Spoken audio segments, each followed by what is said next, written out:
said that the Bard of Triskathir could easily take down the Bard of the Sun. Now, for all of you to know, I'd like to introduce you to Lord Odde, the Bard of the Boar. So is the Bard of the Boar going to show, Your Excellency? In fact, part of the challenge was that I insisted the Bard of the Boar humiliate the Bard of the Sun. And make him look like a fool. Yeah. Uh-oh. Are you prepared for the challenge? I am. No, hold up. Of course! There you go. Yeah, good job. Then, on His Majesty's command, whenever you're prepared. Whichever of you is prepared to attempt this first. What are the rules? Well, There are no rules. They're having it Ragnar. with yourself. Two bards enter, one bard leave. All right, Bard, sit down. lords and ladies, the bardic challenge has been laid and must be answered. So, as the Bard of the Sun, I get to choose the method of the first round of challenge. As both bards are of noble bearing and noble birth, I propose a challenge, a battle of wits.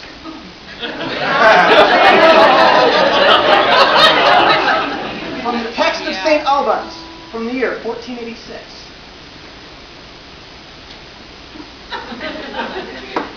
So we would stand before this grand example of masters and do battle with words, naming things in numeration.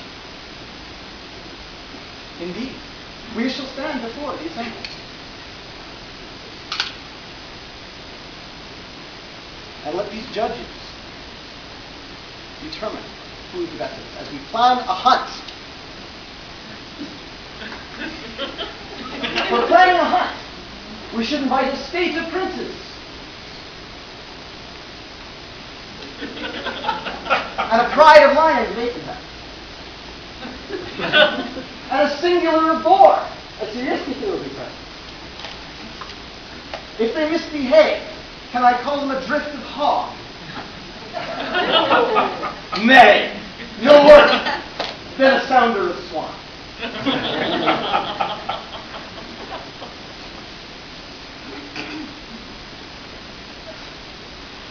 We'll need an execution of officers to arrange the event.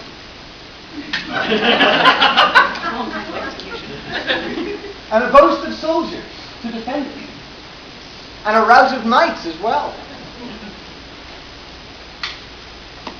I see a bevy of beauties that must be invited. That was my barn.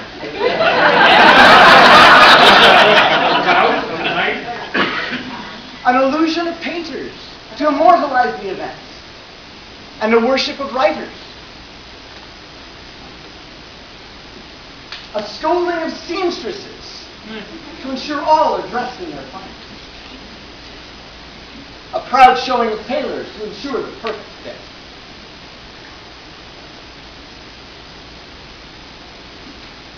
A melody of harpers to entertain. A poverty of pipers would be a little bit cheaper. I would remind, these are all period terms. I'm not making them up. And a never thriving of jugglers. Well, we're on the cheap. We'll need a temperance of cooks to tell us what to hunt. A stock of foresters to track down the beasts. And a blast of hunters to actually catch it. A set of ushers to organize everything. A diligence of messengers to actually go and get everybody. Riding upon the harassed of horses so they go swift.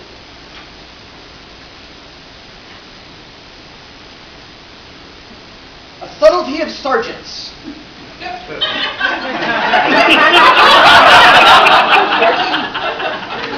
To divide right from wrong.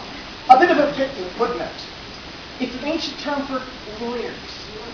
Sergeants ain't subtle. Nay, let us pass on the sergeants. That was your fault. And go instead for a rascal of boys. A passel of brats. Surely you jest. Anyway, what shall we hunt? A gang of elk? Nay, a skulk of foxes. No need have I for such need. A nest of rabbits. Or a husk of hares. A gaggle of geese upon the waters. A skein of geese in the air is more of a challenge. Let us hunt for a slough of bear. Elk and bear both. You seem to eat a bit much. Perhaps before we depart, we should devour an entire flock of sheep. Nay. Instead, let us, before we depart, have a clutch of eggs. From an entire heap of chickens, I'm sure. No. Perhaps one beast for the assembly from a drove of cattle. And for the children, a cluster of grapes. Grapes, you say? Why, they'd feed them all to a wedge of swan. I think it would be better if the children fed the grapes to an ostentation of peacock. I think that if you throw out grapes, they will be taken by a dray of squirrels. Then we will need the hawk slew and a cast of them to ward them off. Who else should be?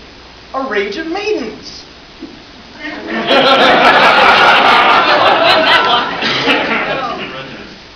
Do you think adding a gaggle of women to the mix is a good idea? They're not likely, the company, to be in observance of permits. Then they're likely to have an impatience of wives. I didn't make these up. That was asking the husband.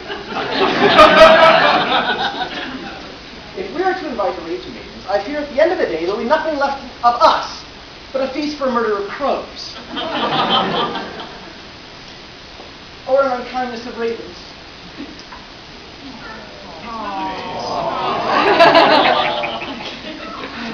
Or a building of rooks. And then we will need a converting of preachers to say our prayers. And a host of sparrows to guide our souls to heaven. A duel of doves to sing over our graves. A pitying of turtle doves for Christambel. A watch of nightingales to stand vigil, and a murmuration of starlings to say the final word.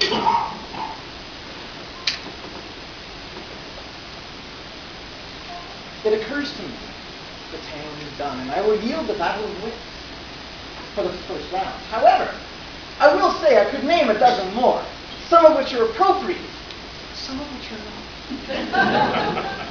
The English, for instance, were not fond of the religious order of this time, and some of the names were an abomination of monks. England, Catholic. Yeah.